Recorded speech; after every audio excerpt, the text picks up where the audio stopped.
Hello guys, welcome to my channel cricket universe. So இன்றைக்கி நம்ம இந்த வீடியோவில் என்ன பார்க்க போகிறோம்னா, இந்தியா vs இங்கிலாந்து தேர்ட் ஓடிஐடைய மேட்ச் ரீகேப் தான் பார்க்க போகிறோம். ஸோ அதுக்கு முன்னாடி வந்து பார்த்தீங்கன்னா, இந்தியா vs இங்கிலாந்து செகண்ட் ஓடிஐடைய மேட்ச் ரீகேப்பை சும்மா அப்படியே ஷார்ட்டாக பார்த்துடலாம். ஸோ இந்த மேட்ச் வந்து பார்த்தீங்கன்னா கார்டிஃப் சோபியா கார்டன் கிரவுண்டில் தான் நடந்துச்சு. ஸோ அதில் டாஸ் வின் பண்ண இங்கிலாந்து ஃபஸ்ட்டு பவுலிங் சூஸ் பண்ணாங்க. ஸோ இந்தியா தான் பேட்டிங் வந்தாங்க. ஓப்பனிங் வந்து பார்த்தீங்கன்னா நல்லாவே ஸ்டார்ட் பண்ணாங்க ரோஹித் சர்மாவும் கில்லும்.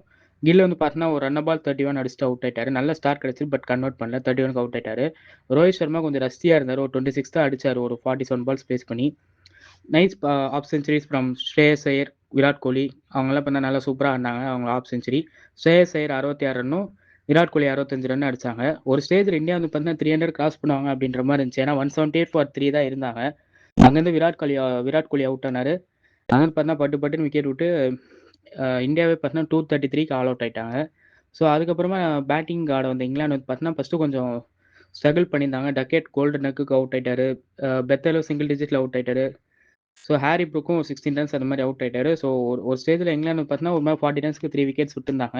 ஸோ அங்கே வந்து பார்த்தீங்கன்னா ஜோ ரூட் வந்து செம்மையாக இன்னிங்ஸை பில்ட் பண்ணி பேஸ் பண்ணி கரெக்டாக கொண்டு போய் இங்கிலாந்து வந்து வின் பண்ண வச்சிட்டாரு.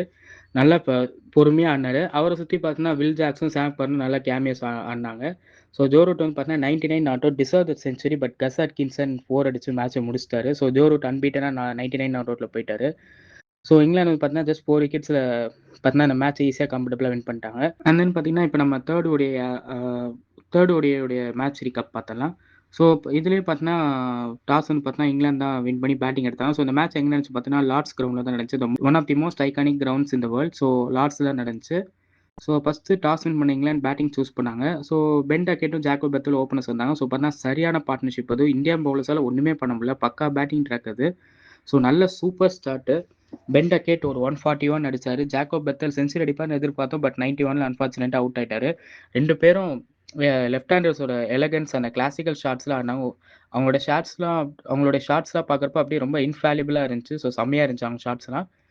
அண்ட் தென் அதுக்கப்புறம் பார்த்தீங்கன்னா ஜோ ரூட்டும் பார்த்தீங்கன்னா இந்த சீரீஸில் அன்பீட்டனாக இருந்தார். நாட் அவுட் 3 மேட்ச்லையும் பார்த்தா நாட் அவுட் 3 இன்னிங்ஸ்லுமே அன்பீட்டனாக இருந்தார். ஸோ அவரும் பார்த்தீங்கன்னா இந்த மேட்ச்சில் குயிக் ஃபயராக ஒரு 74 not out of just 48 balls. Harry Brook மட்டும் தான் அடிக்கல. 14 ரன்ஸில் அவுட் ஆயிட்டாரு. அதுக்கப்புறம் பின்னாடி அந்த ஜோஸ் பட்லர் இருக்கு. அவரோட கேமியோ தான் இந்த மேட்ச் டிசைடிங் ஃபேக்டரே. 41 of just 13 balls not out.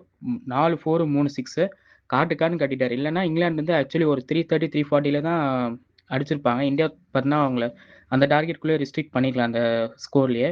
But வந்து பார்த்தீங்கன்னா பட்லர் அடிச்ச அடியில் தான் இங்கிலாந்து வந்து பார்த்தீங்கன்னா 387 for 3 ஃபினிஷ் பண்ணாங்க.